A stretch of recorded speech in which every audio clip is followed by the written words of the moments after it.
बिस्मिल्लाहिर्रहमानिर्रहीम। अस्सलामु अलैकुम वरहमतुल्लाहि वबरकातुहू।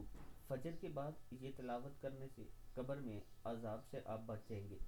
रसूलुल्लाह सल्लल्लाहु अलैहि व आलिहि वसल्लम ने इरशाद फरमाया, आदमी जब कब्र में दफन किया जाता है तो फरिश्ते सर की तरफ से अजाब देने के लिए आते हैं, तो तिलावत कुरान इसे दूर कर देती है। जब फरिश्ते सामने से आते हैं तो सदका इसे धकेल देता है, और जब पाँव की तरफ से आते हैं तो मस्जिद की तरफ चल कर जाना इसे दूर कर देता है।